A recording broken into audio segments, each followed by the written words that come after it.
할렐루야, 할렐루야. 네, 복된 주일 2부 예배에 나오신 산성의 모든 가족들 주님의 이름으로 환영하고 축복합니다. 세상이 줄 수 없는 충만한 은혜로 우리를 어떤 상황에도 우리를 충만케 하실 하나님을 찬양합니다.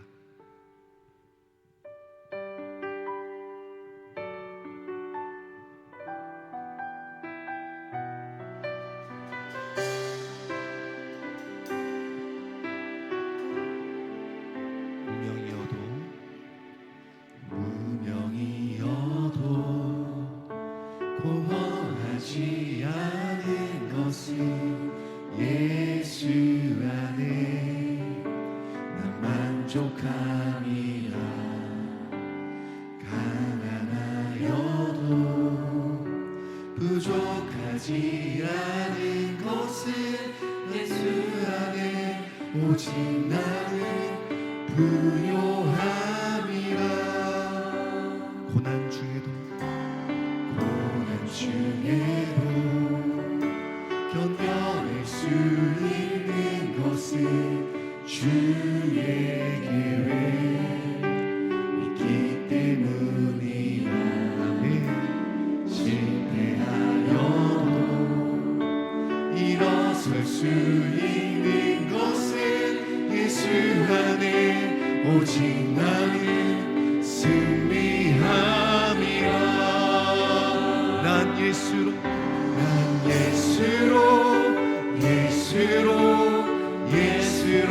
충만하네.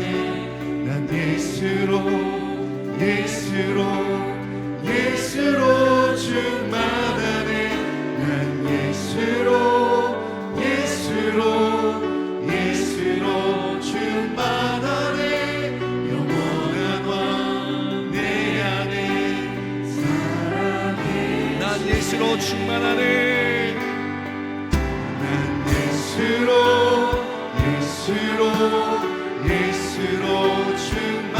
충만하네. 난 예수로 충만하네.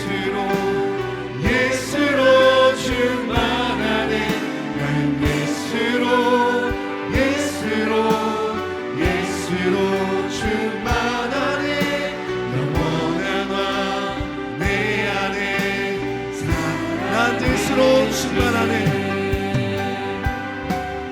난 예수로 예수로 예수로 충만하니 난 예수로 예수로 예수로 충만하니 난 예수로 예수로 예수로 충만하니 영원한 왕 내 안에 살아계시네.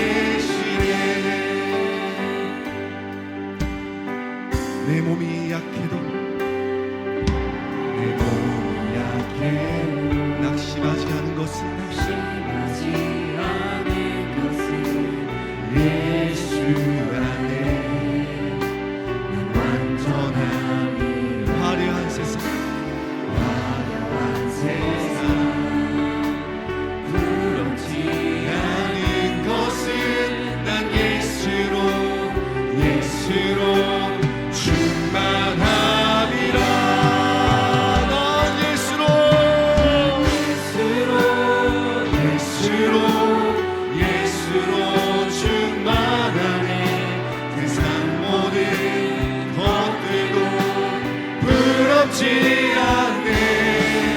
난 예수로 예수로 예수로 충만하네.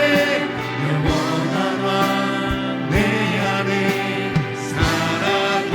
난 예수로 충만하네. 예수로 예수로 충만. 세상 모든 풍파도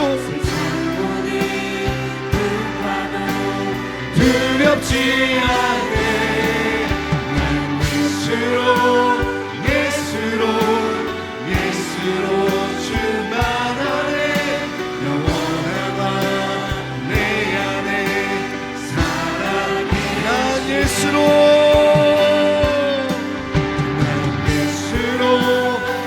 예수로 예수로 충만하네. 난 예수로 예수로 충만하네.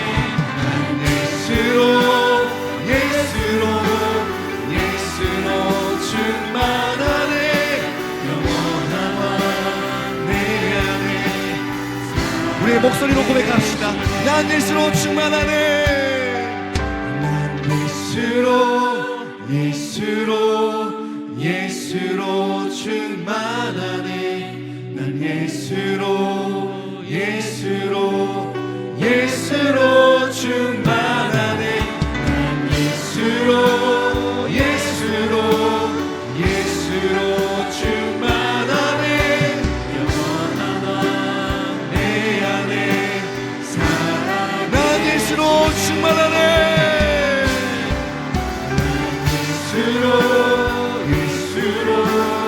예수로 충만하네.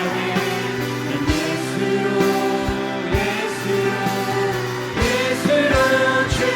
충만하네. 난 예수로 충만하네. 영원한 왕 내 안에 살아계시네. 영원한 왕 내 안에 살아계시네. 영원한 왕 내 안에 살아계시네. 오늘 우리에게 충만한 은혜를 부어주실 주님께 영광의 박수 올려드리겠습니다. 할렐루야.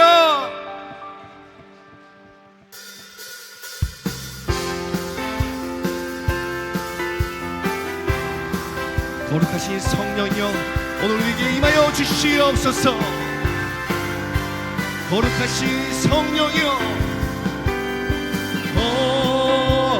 거룩하신 성령이여 우리에게 임하소서. 거룩하신 성령이여 거룩하신 성령이여 우리에게 거룩하신 성령이여 거룩하신 성령 오늘 우리에게 임하여 주시옵소서. 우리에게 임하소서.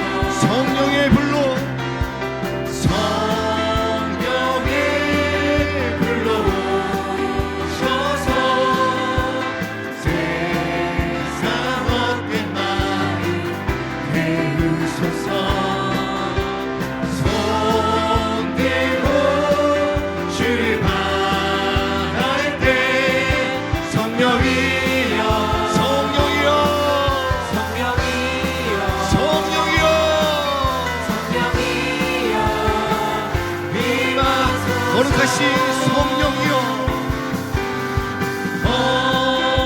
거룩하신 성령이여 오늘 우리에게 임하여 주시옵소서. 거룩하신 성령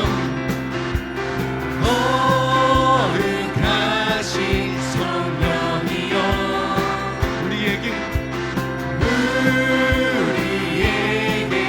임하소서 성령의 불로 성령의 불로 오셔서 세상 못된 마음 태우소서 손으로 주를 바랄 때 성령이여 성령이여 성령이여 임하소서 성령의 불로 오셔서 성령의 불로 오셔서 세상 헛된 마음 세상 못된 마음 태우소서 아멘. 손들고 주를 바랄 때 성령이여 성령이여 성령이여 임하소서 성령의 불로 오셔서 성령의 불로 오셔서 세상 헛된 마음 태우소서 손들고 주를 바랄 때 성령이여 성령이여 성령이여 우리 마지막으로 고백합시다. 성령의 불로 오셔서 성령의 불로 세상 헛된 마음 세상 헛된 마음 태우소서 손들고 주를 바랄 때 성령이여 성령이여 성령이여 임하소서 성령이여 임하소서 내 마른 나의 심령 위에 주님의 은혜 감기 내려 나 흠뻑 주셔 주옵소서 주의 능력 지금 이 시간 임하셔서 악한 것에 몸이 깨뜨리고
영광 할렐루야. 영광 할렐루야. 예수의 이름이 능력되네. 소망이 영광 할렐루야. 영광 할렐루야. 예수의 그 피가 내게 승리 주네. 구원이 되시네.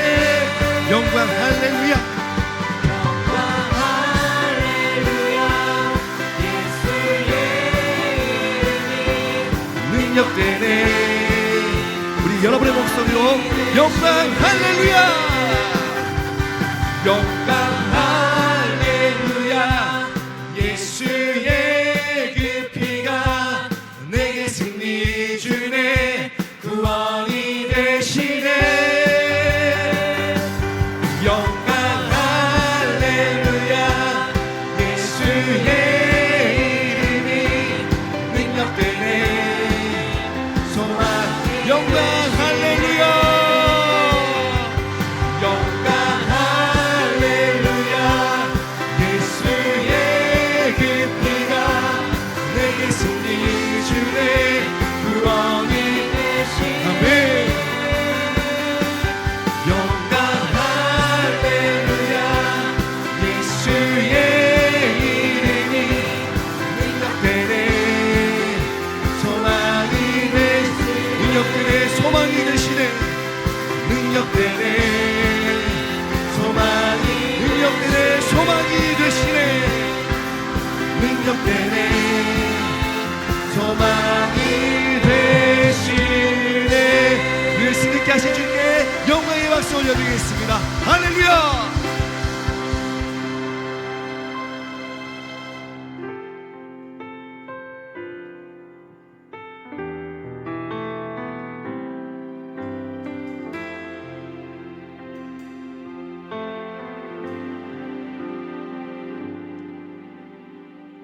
오소서 진리의 성령님 이 땅 흔들며 임하소서. 거짓과 탐욕 죄악에 무너진 우리 가슴 정케 하소서. 오소서 은혜의 성령님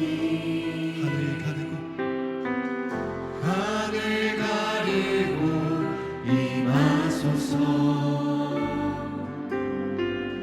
거룩한 불꽃 하늘로서 임하소 타오르게 하소서. 주 영광 위에 불의 불길 타오르게 하소서. 진리의 말씀 이 땅 새롭게 하소서. 은혜의 강물 흐르게 하소서. 성령의 바람 이 땅 가득 불어와 지도 입은 주의 순결한 백성 주의 영광 위에 이제 일어나 열방의 치유함 열방을 치유하며 맹진하는 영광의 그날을 주소서.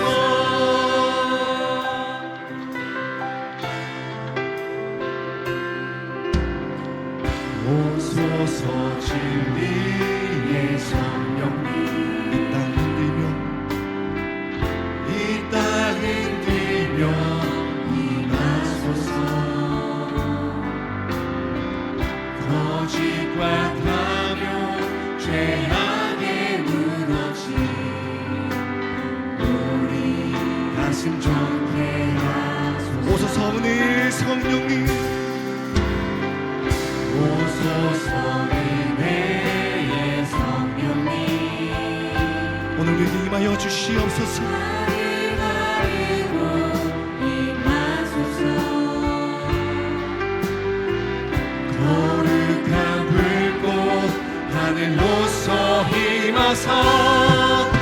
타오르게 하소서. 주 영광 위에 부흥의 불길 타오르게 하소서. 진리의 말씀 새롭게 하소서. 은혜의 강물 흐르게 하소서.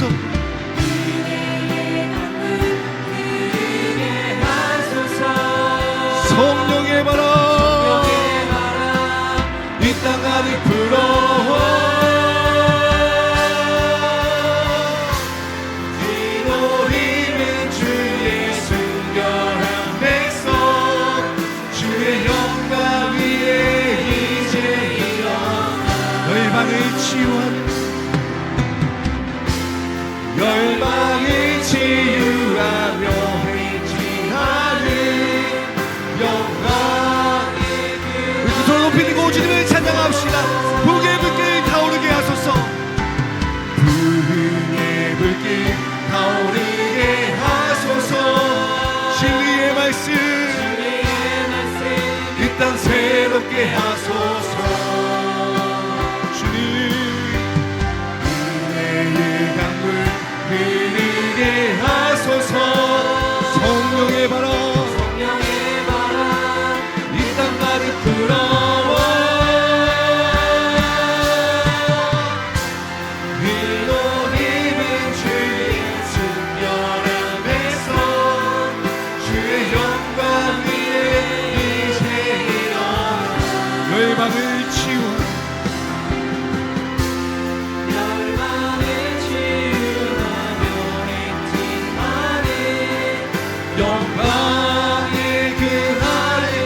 영광의 그날을 주소서. 영광의 그날을 주소서. 주께로 주께로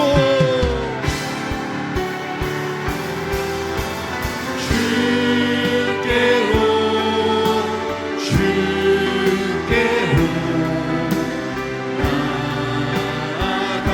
나아갑니다. 하나님 아버지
자리에 나서 찬양하시겠습니다.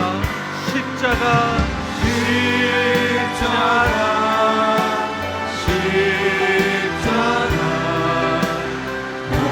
정말 십자가 나의 죄를 위하여 죽으셨네.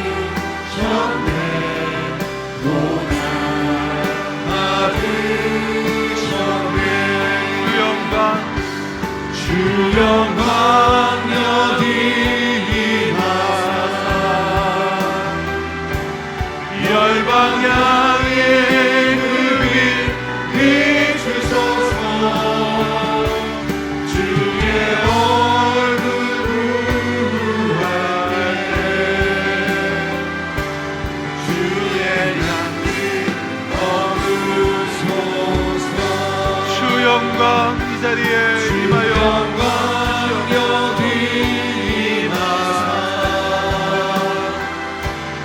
열방 향해 그 빛 비추소서. 주의 얼굴 구할 때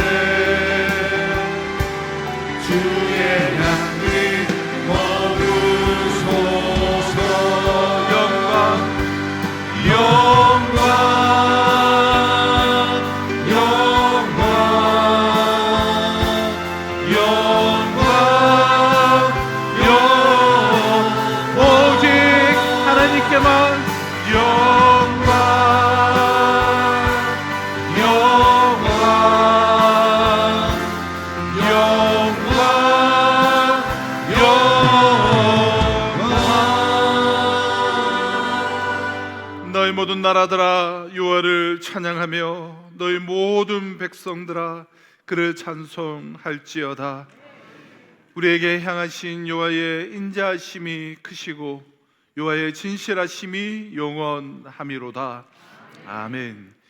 전능하사 천지를 만드신 하나님 아버지를 내가 믿사오며 그 외아들 우리 주 예수 그리스도를 믿사오니 이는 성령으로 잉태하사 동정녀 마리아에게 나시고 본디오 빌라도에게 고난을 받으사 십자가에 못 박혀 죽으시고 장사한 지 사흘 만에 죽은 자 가운데서 다시 살아나시며 하늘에 오르사 전능하신 하나님 우편에 앉아 계시다가 그들로서 산자와 죽은 자를 심판하러 오시리라. 성령을 믿사오며 거룩한 공예와 성도가 서로 교통하는 것과 죄를 사여 주시는 것과 몸이 다시 사는 것과 영원히 사는 것을 믿사옵나이다.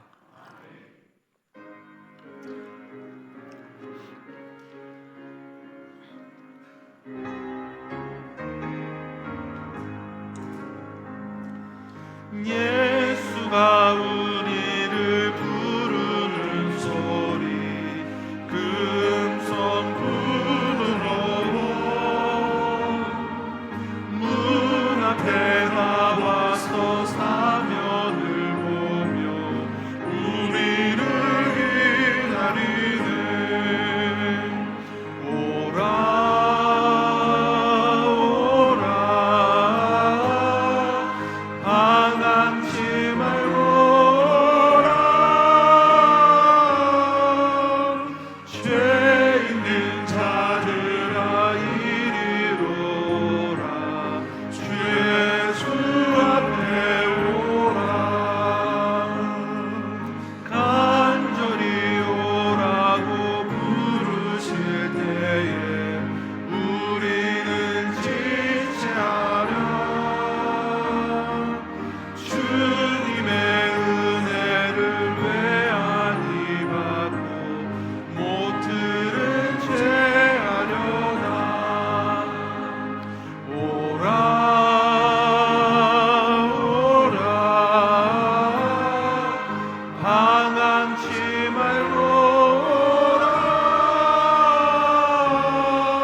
해 돋는 데부터 해지는 데까지 이제로부터 영원까지 모든 시대와 모든 공간을 초월하여 우주적인 경배와 찬양을 받으시기에 합당하신 온 세상의 주권자시요 통치자 되신 하나님께 감사와 찬송과 존귀와 영광을 올려드립니다.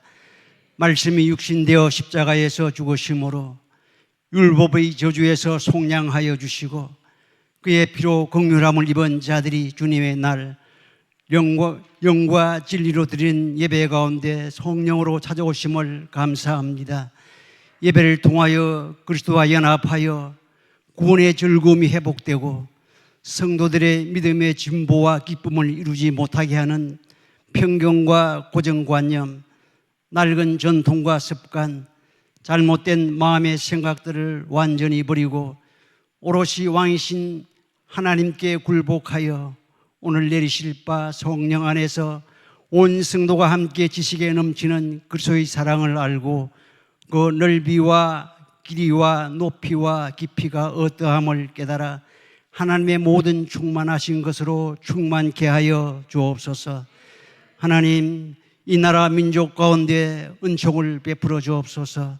지금 우리와 자손들이 누리는 자유와 평화는 믿음의 선조들의 눈물 어린 기도와 피와 땀과 노력으로 얻어진 것임에 감사함으로 나라를 사랑하고 법과 질서를 보존하는 정직한 백성으로 살아가게 하여 주옵소서. 너희는 모든 사람을 위하여 간구와 기도, 도고와 감사를 하되 임금들과 높은 주위에 있는 모든 사람들을 위하여 하라. 이는 우리가 모든 경건과 단정함으로 고요하고 평안한 생활을 하려 함이라 하였으리. 위정자들이 권세를 합당하게 사용할 수 있는 지혜와 하나님을 두려워하는 마음을 주시고 공히 하나님을 부정하고 대적하여 보험을 막고 신앙의 자유를 탄압하려는 어둠의 세력들이 이 땅에 서지 못하도록 하나님께서 대한민국을 기억하여 주옵소서.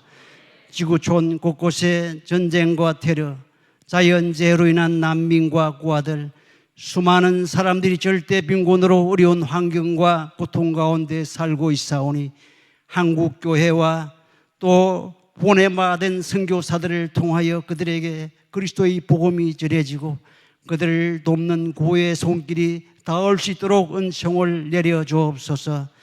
우리의 다음 세대가 성경적 가치관으로 인격이 형성되고 올바른 정체성과 생명의 소중함을 알고 분명한 사명의식으로 한국 사회뿐 아니라 글로벌 시대의 주역으로 곳곳에 선한 영향력을 끼치는 사람들로 세워지도록 축복하여 주옵소서.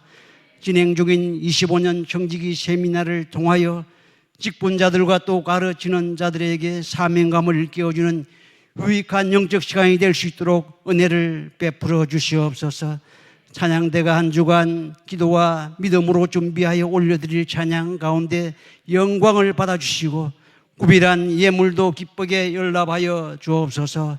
말씀을 선포하시는 목사님을 성령으로 붙들어 주사 지혜의 말씀, 능력의 말씀을 전하실 때 온 성도들이 베레와 사람들처럼 신사적이고 간절한 마음으로 말씀을 받게 하여 주옵소서. 예수님의 이름으로 구하여 기도하옵나이다. 아멘.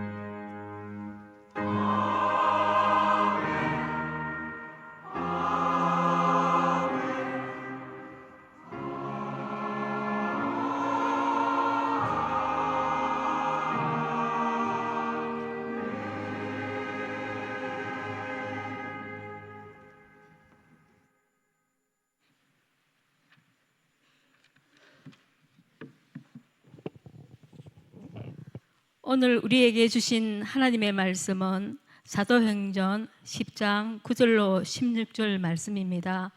사도행전 10장 9절로 16절 말씀을 제가 봉독하도록 하겠습니다. 이튿날 그들이 길 가다가 성에 가까이 갔을 그때에 베드로가 기도하려고 지붕에 올라가니 그 시각은 제6시더라. 그가 시장하여 묻고자 하매 사람들이 준비할 때에 황홀한 중에 하늘이 열리며 한 그릇이 내려온 것을 보니 큰 보자기 같고 내기에 매여 땅에 들이웠더라. 그 안에는 땅에 있는 각종 네 발 가진 짐승과 기는 것과 공중에 나는 것들이 있더라. 또 소리가 있으되 베드로야 일어나 잡아먹으라 하거늘 베드로가 이르되 주여 그래 할 수 없나이다. 속되고 깨끗하지 아니한 것을 내가 결코 먹지 아니하였나이다 한데 또 두 번째 소리가 있으되 하나님께서 깨끗하게 하신 것을 내가 속되다 하지 말라 하더라. 이런 일이 3번 있은 후에 그릇이 곧 하늘로 올라가시더라. 아멘.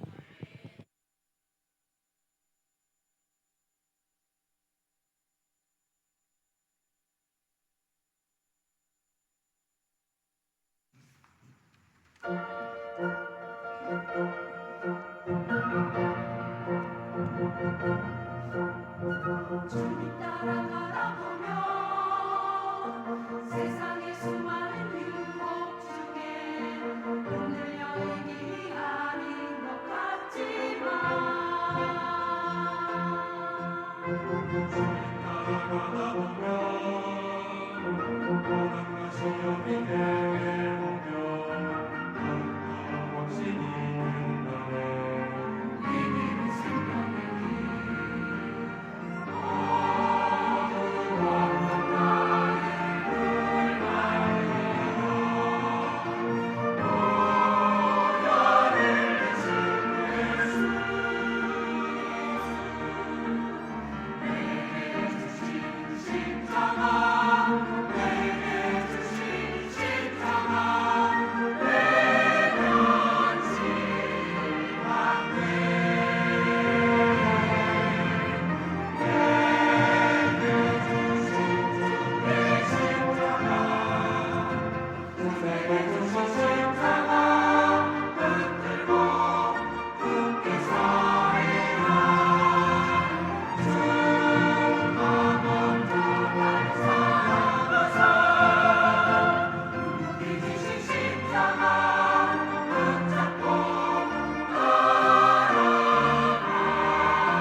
아멘.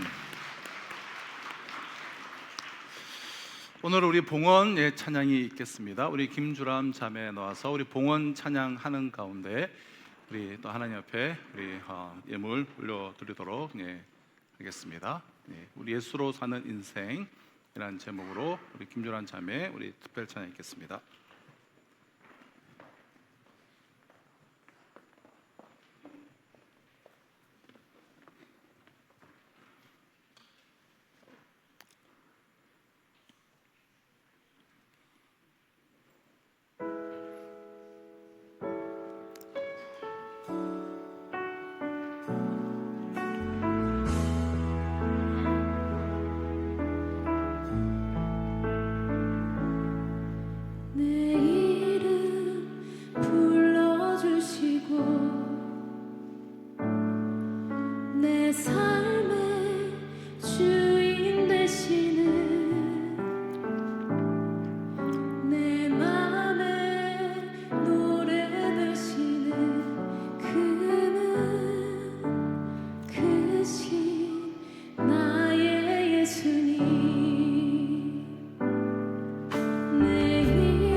예, 우리 귀한 찬양, 예, 감사합니다. 우리 주일 2부 예배 나오신 우리 모든 성도님들, 예, 주님의 이름으로 환영하며, 네, 축복합니다. 예, 오늘 우리 할렐루야 찬양단은 단체로 이렇게 우리 미장원을 다녀오셨는지, 네, 헤어스타일이 바뀌신 분들이 많이 계시네요. 네, 하여튼 우리 또 귀한 찬양, 네, 감사드립니다. 네.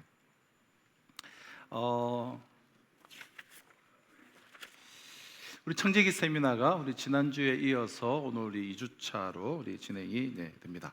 오늘은 우리 사랑의교회 파송, 네, 선교사님이신 문갈렙 선교사님, 우리 일찍부터 우리 서울에서 출발하셔서, 네, 오후에 오셔서 귀한 말씀 전해 주실 텐데 우리 다들, 네, 동참해 주시기를, 네, 바랍니다. 우리 SDT의 산성 제자훈련 우리 1기 훈련생을 3월 9일까지 우리가 모집합니다. 총 26주간, 네, 진행이 되고요. 특별히 올해 우리 연말에 11월에 우리 중직자 우리가 피택이 있어서 특별히 남자반의 경우 올해만 우리 안수 집사님들 우선으로 모집을 하도록 하겠습니다. 우리 등록 후 2년 되시고 위의 사항을 보시고 우리 제자훈련, 네, 우리 신청해 주시면, 네, 감사하겠습니다. 우리 필리핀 마닐라 단기 선교 그리고 산성교 텃밭 분양 및 공업병치 공모 오늘까지 우리 다 신청해 주시면 오늘까지 마감하도록 하겠습니다. 우리 다음 세대 우리 진급 장학금을 각 부서에서 이렇게 우리 오늘 지급을, 네, 합니다. 우리 새 소식반 우리 3반기 개강이 이제 있는데요. 새 팀으로 섬기게 되는데 우리 다음 세대 이 지역 사회 다음 세대들에게 우리 복음을 전하고 그들을 세우는 이사에게 많이 기도해 주시고 동참해 주시기를, 네, 부탁을, 네, 드립니다. 우리가 이제 살면서 죄라고 이제 생각을 하지 않고 그냥 좀 무심하게 행하는 것 중에 알고 보면 의외로 아주 무서운 그러한 죄악이 있습니다. 그 중에 하나가 편견이에요. 편견. 성경은 편견을 죄악으로 규정을 합니다.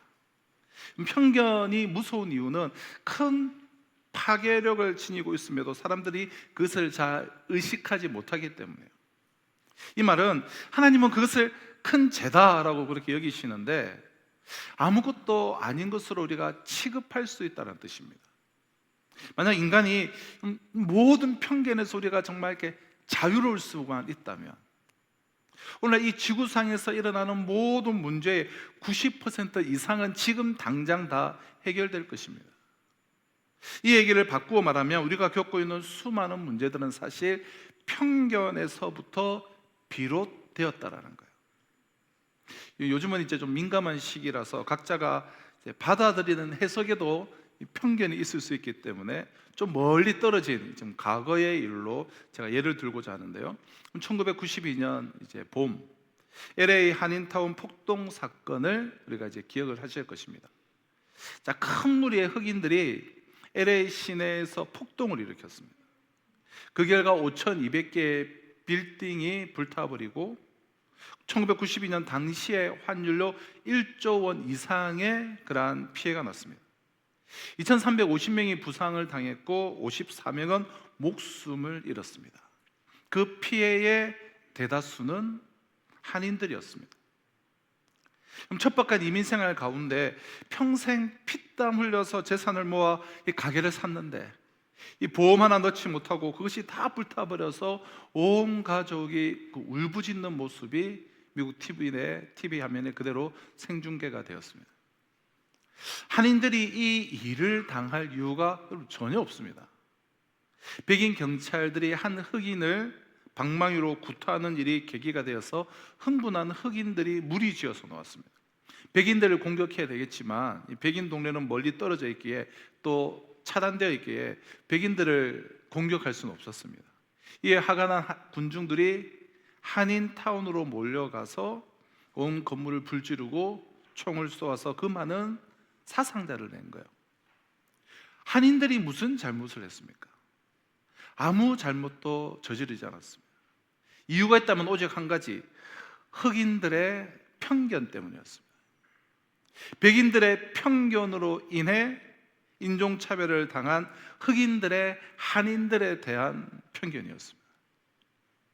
흑인들은 한인들이 자신들의 일자리를 빼앗는다는 편견을 가지고 싫어했습니다. 그럼 사전에는 편견을 미리 정해진 판단이 미리 정해져 있다, 미리 정해진 판단이라고 이렇게 정의를 합니다. 그럼 사실을 좀 잘 살펴보고 균형감 있게 분별하고 판단하는 것이 아니라 이미 미리 판단을 가지고 사실을 대한다는 거예요. 선입관이죠. 그것이 곧 이제 편견이라고 정의할 수 있습니다. 얼마나 억울했겠습니까? 아무 잘못 없이 죽고 아무 잘못 없이 평생 쌓아올린 그 재산을 다 잃어버리고, 우리가 이 사건을 보면 어찌 그럴 수가 있느냐고 분노할 줄 모르지만 놀라운 것은 우리 안에도 이러한 편견이 도사리고 있다는 사실이에요. 그래서 얼마든지 우리도 상황만 되고 여건만 되고 어떻게 그렇게 접촉 좀 있으면 이 편견을 가지고 이러한 일을 행할 수 있다는 거예요. 오늘 우리는 스스로 깨닫지 못해서 그렇지 우리 안에도 이런 편견들이 얼마든지 자리 잡고 있음을 우리는 깨달아야 합니다. 나에게는 편견이 없는가? 여러분은 흑인들을 혹은 동남아 분들을 바라볼 때 어떤 이미지를 떠올리십니까? 여러분은 가난한 사람들을 볼 때 어떤 생각을 가지십니까? 혹은 아주 돈이 많은 부자들을 볼 때는 또 어떤 이미지를 가지고 그를 대하십니까? 그럼 경상도 사람들은 전라도 사람을 어떻게 생각하십니까? 과연 그들 개개인을 정당하게 평가하고 있습니까? 그들의 능력과 그들의 인격에 따라서 대우를 하십니까? 요즘은 물론 지역색이 많이 짙어졌다고는 하나, 옅어졌다고는 하나, 전라도 사람들을 절대 믿으면 안 된다는 경상도 사람들의 말을 저는 참 많이 들었던 것 같아요. 우리는 그것이 이 죄악인 줄도 모르고 수많은 편견 속에서 우리는 살아가는데요, 우리에게 이 종교적인 편견은 없습니까? 한국에는 이 장로교가 이제 워낙 우리가 좀 많기 때문에 침례교나 순복음, 성결교 같은 교회는 그 수가 상대적으로 좀 적을 수밖에 없는데요, 제가 잘 아는 우리 침례교 목사님의 이야기인데요, 세 가족이 다른 지방에서 이렇게 이사를 오셔가지고 몇 주간 꾸준히 잘 참석을 하셔서 등록을 할 것을 이렇게 권유를 이제 했습니다. 그런데 그렇게 할 수가 없다는 거. 아니 왜 그러십니까? 우리 교회가 마음에 안 드십니까? 무슨 문제라도 있습니까? 물어보니 교회는 너무 좋고 또 목사님 말씀에도 은혜가 되고 다 좋은데 어릴 때부터 장로교 집안에서 태어나서 한평생 장로교만을 다녔기 때문에 침례교회는 왠지 이게 등록을 하지 못하겠다는 거예요. 그럼 장로교면 어떻고 침례교면 어떻습니까? 순복음이면 또 어떻습니까? 그러니까 건강한 교회, 정말 바른 성경적 가치를 가지고 있는 교회라면 편견을 가질 이유가 없습니다. 그럼 다른 곳으로 이사가는 성도들이 이렇게 교회를 추천해달라고 하면 저는 이제 가시는 곳에 좋은 침례교, 건강한 순복음, 근데 별로 좀 이렇게 별로인 장로교가 있으면 저는 당연히 순복음과 침례교를 추천을 합니다. 목회자들도 이 침례교와 이 순복음 출신의 좋은 분들이 있으면 참 다양성 안에서 얼마나 풍성함을 누릴 수가 있습니까? 그래서 저는 우리 교육자 진영을 참 그렇게 하고 싶어서, 그래서 우리 교회는 지금 침례교 목사님과 또 순복음 출신의 전도사님이 함께 동력을 하고 있는데 얼마나 이렇게 좋은지 몰라요. 우리와 다른 신앙의 기질을 가진 사람들을 우리는 또 어떻게 생각을 합니까? 그럼 편견은 정말 교묘히 숨어 있기 때문에 우리 자신 속에 있는 이 편견을 이 치료하는 작업은 결코 쉽지는 않습니다. 그것은 이미 우리 안에 침투하여서, 깊이 침투하여서 나도 모르게 삶의 일부가 되어 있기 때문에 그것을 치료하는 것은 때로 내 삶을 도려내는 듯한 그러한 아픔을 초래할 수도 있습니다. 때로 내가 믿는 이것이 맺다라고 믿는 가치관을 포기해야 돼요. 내 생각을 송두리째 바꿔야 됩니다. 내가 힘썼던 일을 내가 부정을 해야 돼요. 때론 집안 대대로 내려오는 가훈을, 전통을 바꾸어야 될지도 모릅니다. 그러나 사랑하는 성도 여러분, 우리는 그 일을 행해야만 돼요. 왜냐? 편견은 하나님이 보실 때 너무 무서운 죄악이기 때문에. 자, 그럼 우리가 어떻게 편견을 버릴 수가 있을까요? 자, 이를 위해서 오늘 본문을 통해서 먼저는 편견이 얼마나 무서운, 하나님 앞에 큰 죄악인가를 먼저 살펴보고요. 두 번째로 이 편견이 그렇게 무서운 죄악이라면 우리가 어떻게 이것을 참 치료할 수가 있을 것인가 좀 차례대로 좀 살펴보고자 합니다. 먼저 편견의 이 무서움인데요. 왜 편견이 하나님 앞에서 큰 죄악인가? 그 이유로 본문은 세 가지를 우리에게 지적해 주고 있어요. 첫 번째, 편견은 사실을 사실대로 보지 못하게 하기 때문이에요. 우리가 편견을 가지게 되면 사실을 보는 눈이 어두워져 버립니다. 사실이 되지 못하는 것, 그곳에서는 진리가 아무런 소용이 없어요. 억울한 자가 그래서 끊이지 않게 돼요. 온갖 미움과 시기가 그로 말미암아요. 지옥이 어떤 곳입니까? 사실이 사실되지 못하는 곳, 진리가 비진리로 바뀌어 버리는 곳, 그것이 바로 지옥이에요. 우리가 편견을 가지게 되면 가정과 교회와 사회에 이런 지옥 같은 세상이 이루어질 수도 있다라고 성경은 경고를 합니다. 그럼 지난주부터 우리가 이탈리아 출신의 로마 백부장 고넬료에 대해서 우리가 살펴보고 있는데요. 그의 신앙과 그의 인격이 어느 정도였는지 2절에서 단정적으로 이렇게 설명을 하고 있어요. 그가 경건하여 온 지방과 더불어 하나님을 경외하며 백성을 많이 구제하고 하나님께 항상 기도하더니, 한마디로 말해서 고넬료는 이방인이었지만 경건한 사람이라고 말씀해요. 그의 삶을 세 가지로 특징짓죠. 하나님을 경외하였고 백성을 많이 구제하였고 하나님께 항상 기도하는 사람이었어요. 이것이 쉬운 일이 아니에요. 그는 이탈리아 사람이요 로마 군대의 백부장이었습니다. 로마에서 백부장은 사실 그리 높은 위치는 아닙니다. 오늘날은 우리로 말하면 한 중대장 정도 이제 되는 그런 위치예요. 그러나 이 이스라엘 땅에서의 이 백부장은 그 당시 위치로 위상이 상당했습니다. 이스라엘의 가장 높은 계급인 그 천부장이 로마로부터 이스라엘에 파견돼서 다스리고 있었습니다. 그러니까 이스라엘을 통째로 다스리는 이 천부장 바로 밑에 있는 계급이 백부장이었기 때문에 여러분 굉장한 위치 아니겠습니까? 열등 국가의 사람들이 우등 국가의 문화와 종교를 받아들이는 것은 쉬워요. 이것은 후진국에서 선진국을 흉내내는 것과 마찬가지예요.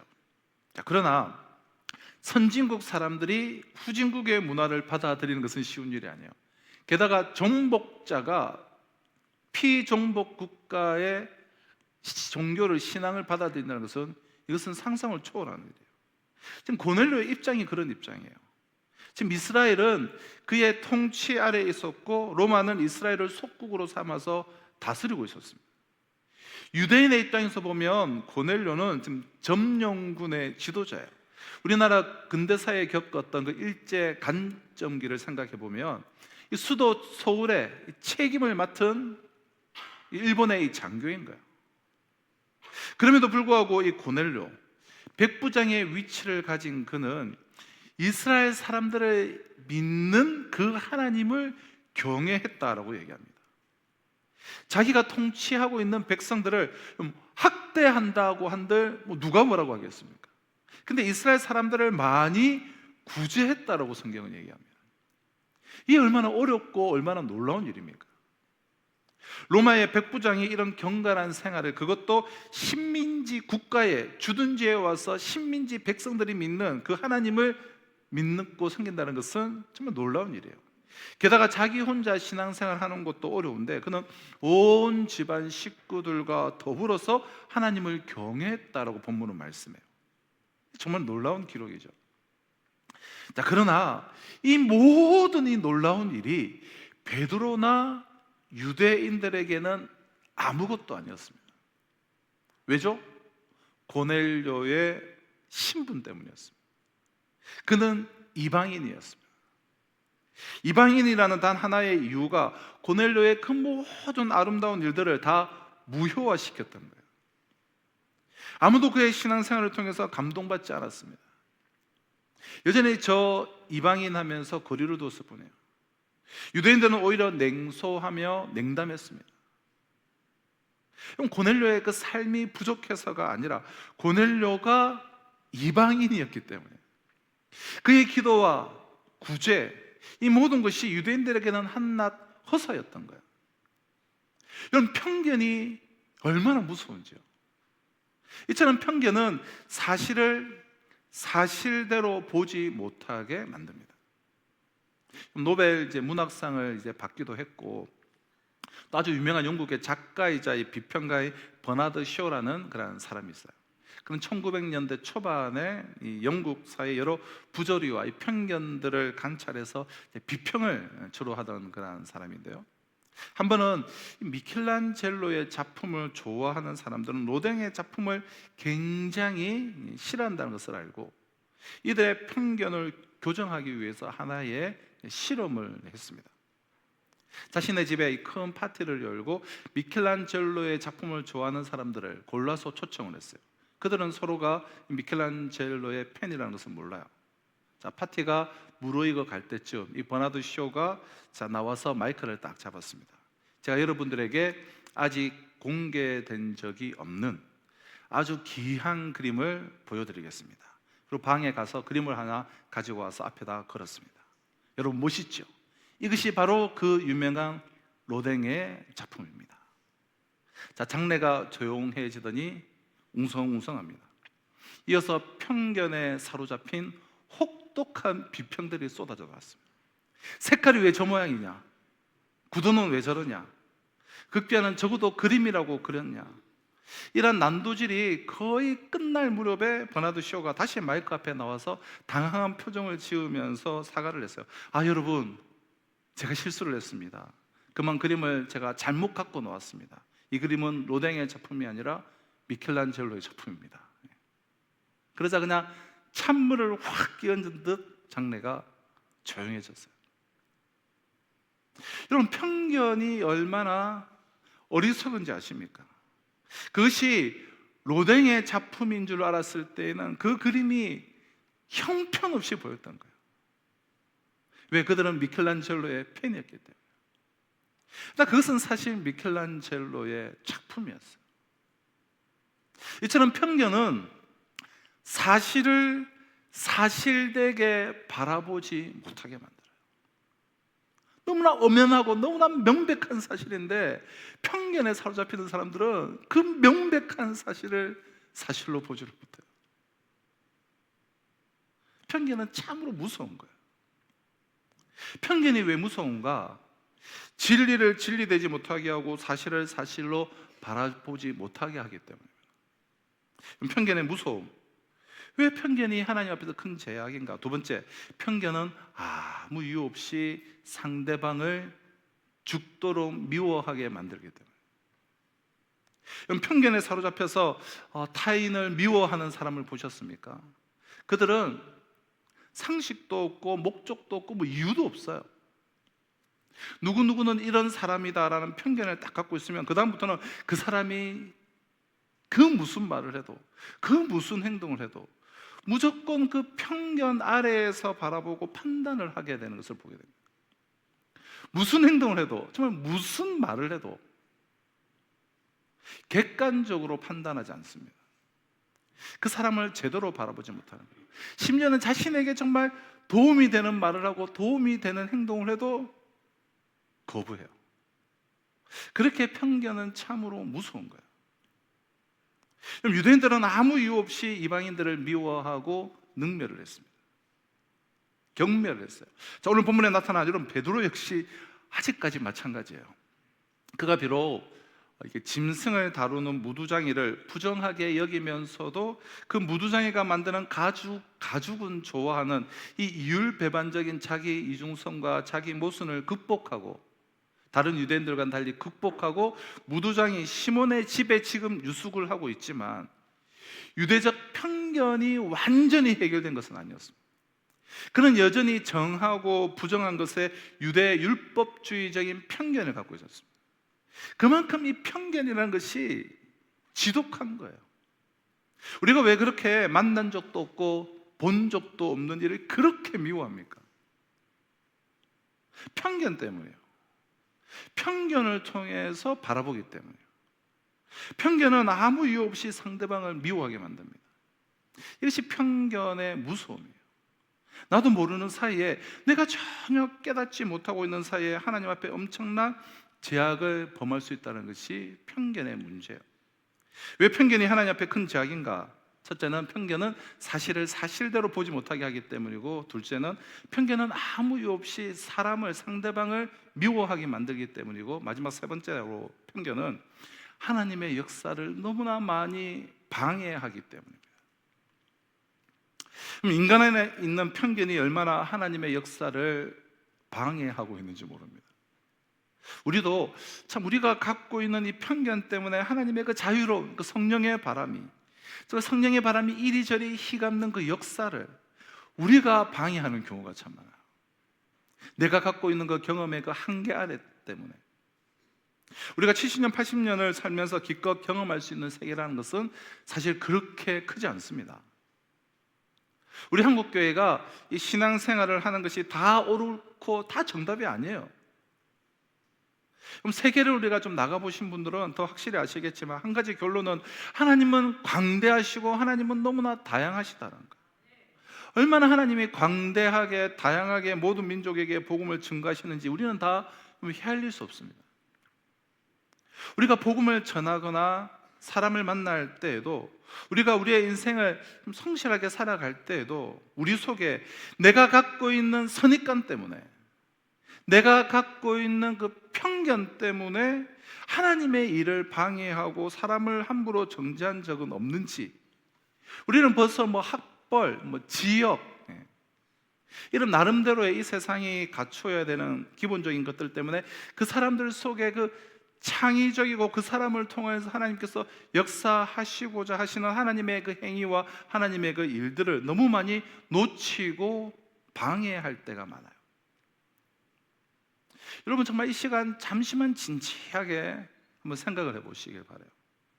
내가 갖고 있는 이 시대를 바라보는 관점, 눈, 내가 어떤 사람에 대해서 가지고 있는 그 생각, 그것이 혹 편견일 수도 있겠다, 내가 틀렸을 수도 있겠다, 항상 그 생각을 하면서 살아가야 됩니다. 근데 나는 죽어도 틀리지 않았다, 그 생각을 많이 해요. 나는 정확하다. 그럼 나는 틀리지 않았다라고 생각하는 분이 있다면 그것이 사실은 가장 큰 편견에 사로잡혀 있는 사람의 증거예요. 내 개인적 차원에서 내가 보는 시각들이 편견이 아닐까, 내가 틀렸을 수도 있다는 생각을 우리는 계속해야 돼요. 내가 틀렸을 수도 있다고 그렇게 자신을 헤아리는, 그래서 정말 말씀 안에서 진리 안에서 잘 정돈되어지는 그런 겸손함이 있기를 여러분 바랍니다. 하나님께서 일하시는 방법은 참으로 광대하고 참으로 다양해요. 그렇게 편협하지 않습니다. 겸손히 내가 정말 틀렸을 수도 있다고 자신을 헤아리지 않는다면 하나님의 역사를 오히려 내가 방해하는 자리에 내가 설 수 있음을 우리는 꼭 기억해야 할 것입니다. 사랑하는 성도 여러분, 우리 가운데 수많은 미움들이 그와 나와 아무런 관계없이 다른 사람으로 인한 영향이나 편견으로 인해서 발생하게 돼요. 그래서 편견은 사실을 사실대로 보지 못하게 해요. 편견은 아무 이유 없이 사람을 미워하게 만들어요. 그래서 편견은 하나님의 역사를 너무나 많이 방해하는 거예요. 편견은 하나님이 그래서 싫어하시는 죄악이에요. 편견은 우리 사회를, 우리의 공동체를 파괴시킵니다. 편견은 이 세상의 그 공의를 굽어지게 만들어요. 자, 그렇다면 이러한 편견을 과연 우리가 어떻게 치료할 수가 있을까요? 그럼 편견을 치료하는 방법 두 가지를 오늘 본문 우리에게 소개하고 있는데요. 먼저 편견을 고치는 일은, 이 편견을 치료하는 일은 인내와 고통이 필요함을 우리는 깨달아야 돼요. 즉 인내와 고통이 필요하다는 거예요. 왜냐하면 편견이라는 것이 너무나 지독하기 때문에. 그럼 편견을 고치는 일이 쉽지 않음을 우리는 깨달아야 합니다. 그럼 습관 하나 바꾸는 것이 여러분 얼마나 우리가 어렵습니까? 그럼 습관 하나 바꾸는데 때로는 몇 개월, 때로는 몇 년의 세월이 걸립니다. 하물며 우리가 자라왔던, 그동안 들어왔던 그렇게 형성된 이 문화와 전통과 생각을 바꾸는 일이 어찌 쉬울 수가 있겠습니까? 본문에 보니까 하나님은 베드로의 잘못된 편견을 고치기 위해서 하나의 이 사건을 사용하시는데요. 고넬료가 이제 지난주에 환상을 보지 않았습니까? 그의 기도와 구제가 하나님 앞에 상달되어서 기억하신 바가 되어서 환상을 통해 욥바의 무두장이 시몬의 집에 있는 베드로를 청하라라는 그 말씀을 듣고 집안 하인 중에서 경건한 사람들을 뽑아서 베드로에게 보내었어요. 기도하는 일꾼들을 보내었어요. 자, 고넬료의 하인이 이 욥바에 다다랐을 때 베드로는 기도하려고, 하나님은 동시적으로 이렇게 환상을 주신다고 지난주에 말씀드렸는데, 베드로도 기도하려고 이 무두장이 집에 지붕에 올라가 있었습니다. 구절을 보면 이튿날 그들이 길을 가다가 그 성에 가까이 갔을 그때 베드로가 기도하려고 지붕에 올라가니 그 시각은 제 6시더라. 자, 6시는 우리 시간으로 환상하면 낮 12시예요. 12시면 이제 시장할 때가 아니겠습니까? 10절에 보면 그가 시장하여 먹고자 하며 사람들이 준비할 때에 항오란 중에, 한참 점심시간에 이제 배가 고팠습니다. 그래서 사람들에게 음식을 막 준비하고 있는 것을 이제 보고 그는 지붕에 올라가서 기도를 합니다. 그곳에서 기도하다가 베드로는 뜻하지 않게 환상을 보게 되었어요. 11절 13절이 그 환상의 내용인데요. 하늘이 열리며 한 그릇이 내려오는 것을 보니 큰 보자기 같고 내 길을 메어 땅에 들이었더라. 그 안에는 땅에 있는 각종 네발 가진 짐승과 기는 것과 공중에 나는 것들이 있더라.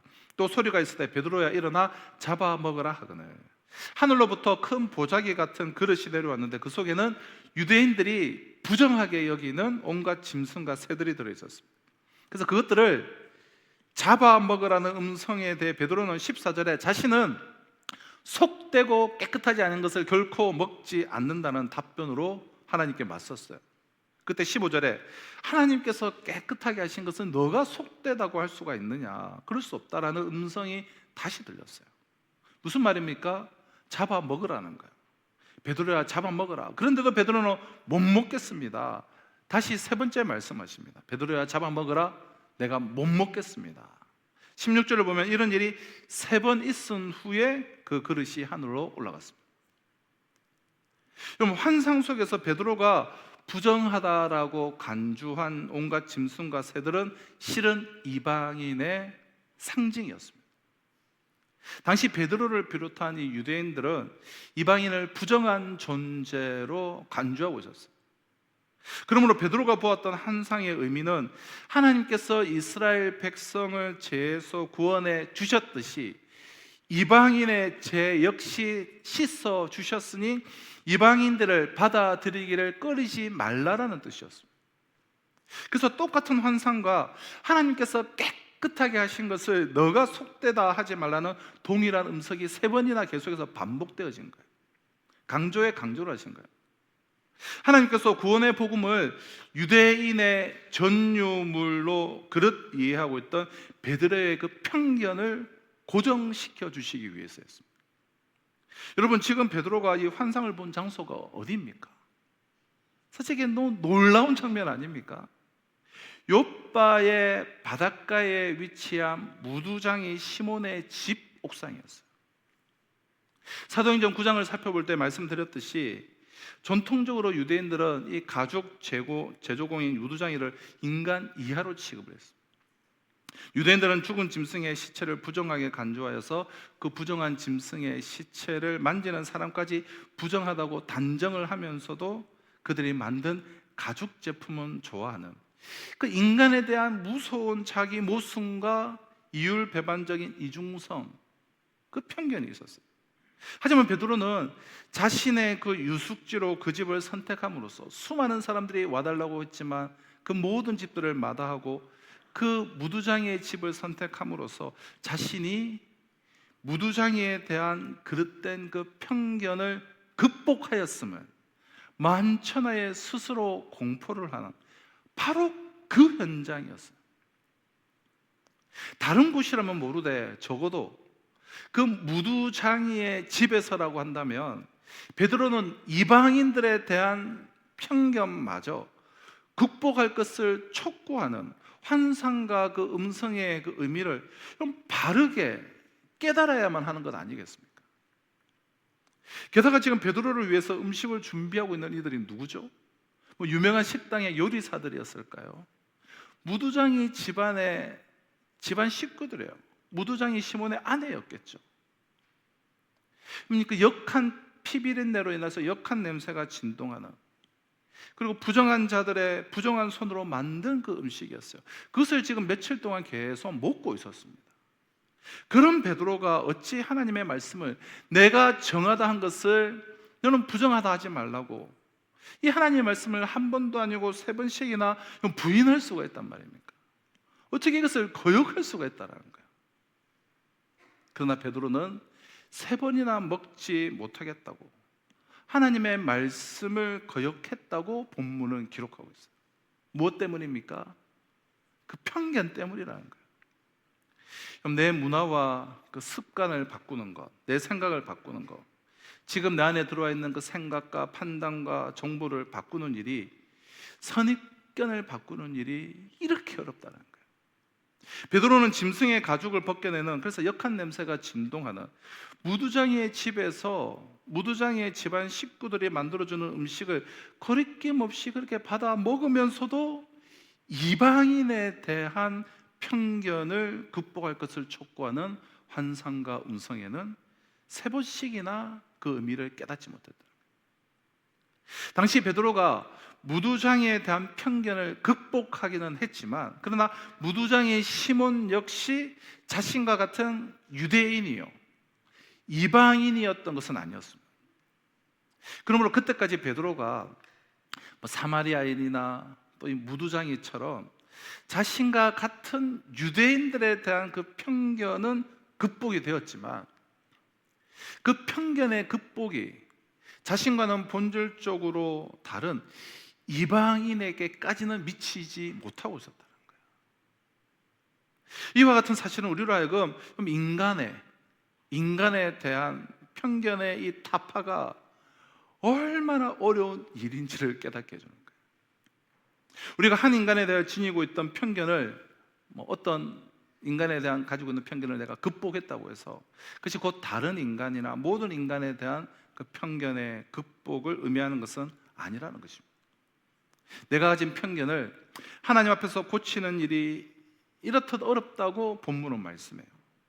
그러므로 편견을 버리는 일이 얼마나 어려운지, 나 안에 편견이 없다라고 생각할 것이 아니라 이런 편견이 나는 이것은 없다고 생각하지만 이 영역에서 있을 수 있음을, 그리고 그것을 깨트려버리는 것이 얼마나 어려운지를 먼저 하나님 앞에 깨달아야 돼요.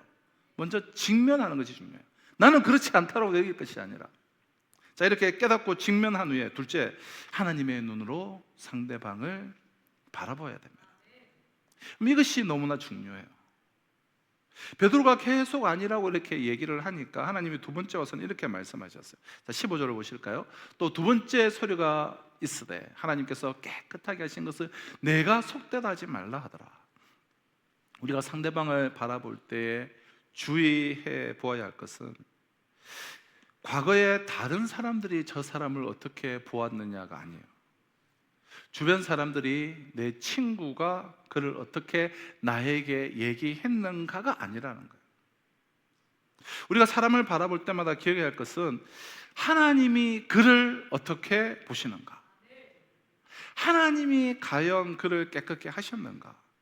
과거에 그가 형편없는 사람이었다고 하더라도 지금 하나님 앞에서 그는 회개하고 돌아와 하나님의 정말 신실한 자녀가 되었는가. 하나님이 만일 그를 깨끗게 하였다면 우리도 그를 깨끗게 보아야 될 줄로 믿습니다. 그래서 로마서 15장 7절에서 사도 바울은 이렇게 선포해요. 그러므로 그리스도께서 우리를 받아 하나님께 영광을 돌리심과 같이 너희도 서로 받으라. 오늘 하나님께서 명령하십니다. 너희도 서로 받으라. 그냥 받는 것이 아니라 하나님이 우리를 받으신 것과 같이. 하나님이 우리를 어떻게 받으셨습니까? 어떤 우리를 그렇게 받으셨습니까? 우리가 깨끗할 때, 우리가 하나님을 섬길 때 우리를 받으신 것이 아니잖아요. 우리가 죄 가운데 있을 때, 우리가 하나님을 제대로 알지 못하고 세상과 짝하고 있을 때, 우리의 가치관이 잘못되어 있을 때, 우리의 인생관이 잘못되어 있을 때, 우리의 생각이 삐뚤어져 있을 때에, 우리의 마음속에 제약이 가득 차 있을 그때에 하나님은 우리를 받으셨습니다. 오늘 우리에게 명령하세요. 하나님이 우리를 받으신 것과 같이 너희도 서로 받으라. 하나님께서 깨끗하게 하신 것을 내가 속되다고 하지 말아라. 우리 부모가 나에게 어떤 편견을 심어 주었던 아니든, 떠도는 소식들이, 정보가 그 사람에 대해서 어떤 생각을 심어 주었든지, 내가 이 교회에 나왔을 때 어느 집사님이 저 사람에 대해서 어떤 생각을 나에게 심어 놓았던 것과 상관없이 우리는 하나님의 눈으로 그를 바라볼 줄을 알아야 합니다. 하나님의 마음으로 받아들여야 돼요. 편견을 버리고 받아들여야 돼요. 선입관을 버리고 받아들여야 돼요. 우리가 정말 편견만 버릴 수가 있다고 한다면 이 땅의 모든 분열과 그 다툼은 그치고 하나님의 그 의가 이루어질 거예요. 우리가 살고 있는 이 사회에 정말 편견만 버릴 수 있다면 얼마나 많은 평강과 화목이 우리에게 찾아올지 모릅니다. 우리가 편견만 버릴 수가 있다고 한다면 얼마나 많은 희락과 그 기쁨이 그 공동체를, 그 가정을 샘솟게 할지 몰라요.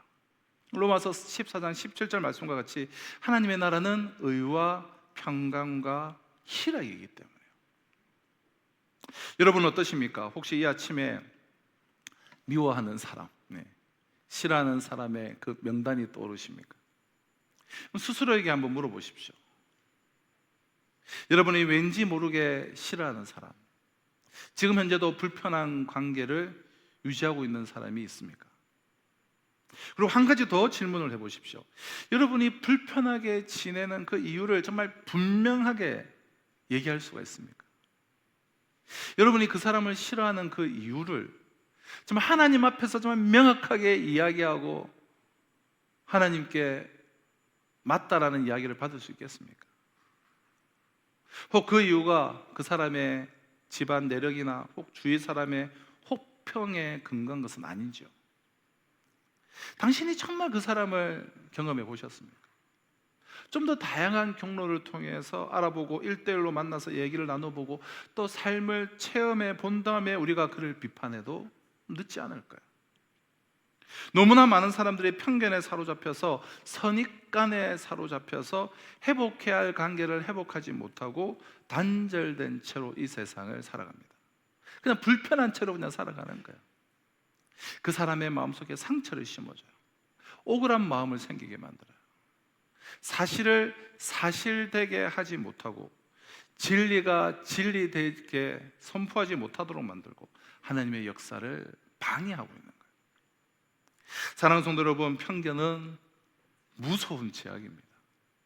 하나님은 모든 이방인들 마음에 심겨있는 이 제약을 고치기 위해 오늘 사도 베드로를 사용하셨습니다. 베드로는 무두장이 그 집에 거하며 모든 유대인들이 인간 이하로 취급하던 무두장이에 대한 그 편견은 극복했지만 이방인에 대한 그 편견은 여전히 그의 마음속에 지금까지 남아 있었던 거예요. 하나님은 그의 그 지독한 편견을 드러내신 것입니다. 베드로야, 잡아먹어라. 못합니다. 잡아먹어라. 못합니다. 하나님은 결국 말씀하셨어요. 내가 깨끗하다 한 것은 너가 속되다 하지 말아라. 하나님의 관점에서 이방인 고넬료는 깨끗한 사람이었다는 거예요. 얼마나 많은 사람들이 여러분 편견 때문에 여러분 고통당합니까? 편견 때문에 상처받아 보셨습니까? 지금 여러분은 누구와 불편한 관계를 유지하고 계십니까? 혹 편견 때문은 아닙니까?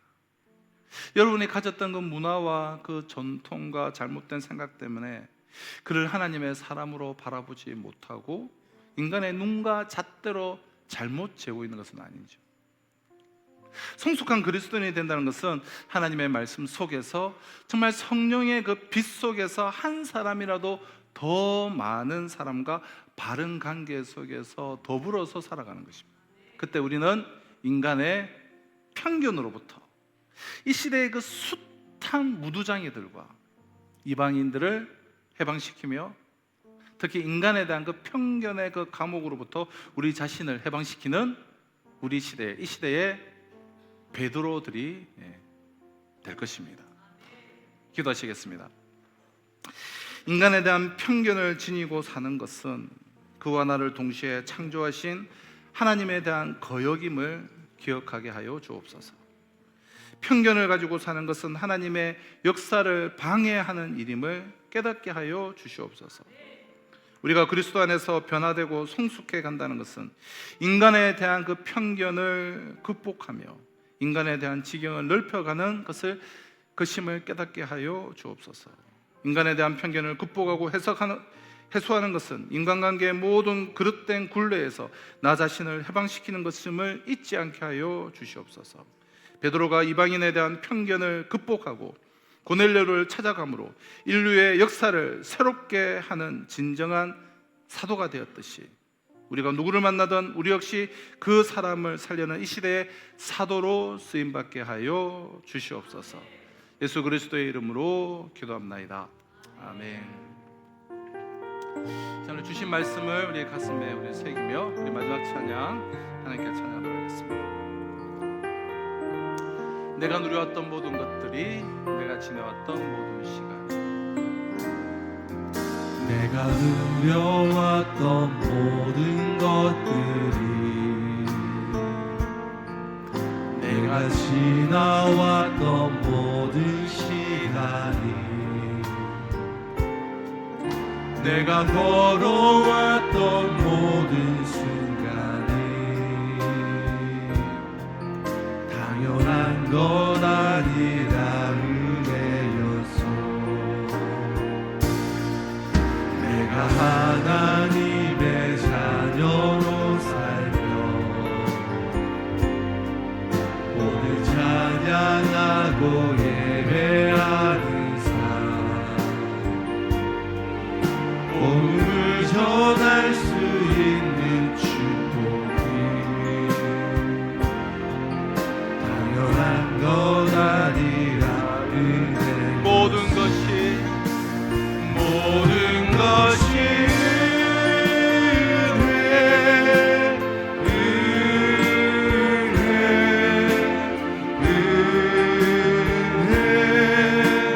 한없는 은혜. 내 삶에 당연한 것 하나도 없었던 것을 모든 것이 은혜. 다시 차례 지나서 찬양하겠습니다. 모든 것이 은혜.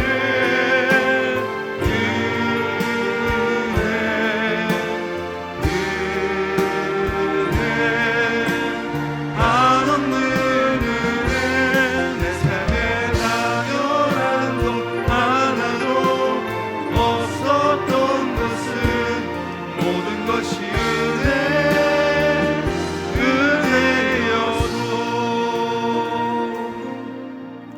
사랑과 은혜와 자비가 풍성하신 하나님 아버지, 이 시간 귀한 예물 주님의 손에 올려 드리며 하나님께 올려드린 예배를 우리 주님께서 기뻐 받아 주시옵시고 우리 성도들의 모든 삶의 영역, 전 영역 가운데 하나님의 풍성함을 공급하여 주셔서 이 시대의 복의 근원, 축복의 통로로서 쓰임받게 하여 주시옵소서. 연약함 가운데 있는 성도들 스스로 후의 회복을 기다리고 또 여러 가지 각종 검진으로 계속해서 살펴보고 있고 또 여러 가지 각종 질병으로 연약함 가운데 있는 성도들, 그 모든 병의 근원을, 뿌리를 뽑아 주셔서 강건케 하여 주시고 충만케 하여 주시옵소서. 오늘도 이 시대를 살아가며 또 특별히 이 시대의 하나님의 사람으로서 열방을 바라보며 나아가는 우리 선교사님들과 또 우리와 협력 동력하는 선교사님들, 우리 지역사회의 모든 교회들 가운데도 갑절의 은혜 위에 은혜를 부어 주시옵기를 간절히 바라옵고 소원하며 지금 우리 주 예수 그리스도의 은혜와 하나님의 사랑과 성령의 역사 교통하심이 참 깊은 곳에, 정말 나도 인식하지 못할 정도로 깊은 곳에 뿌리 내리고 있는 온갖 편견을 직면하고 깨닫고 또한 그것을 하나님 앞에서 온전히 해결되어짐을 통하여서 하나님의 나라의 기둥과 같은 일꾼들로 쓰임받기를 소망하며 예배당을 나서는 우리 성도들과 이번 한 주간의 삶 가운데 지금으로부터 영원토록 항상 함께 있을지어다. 아멘.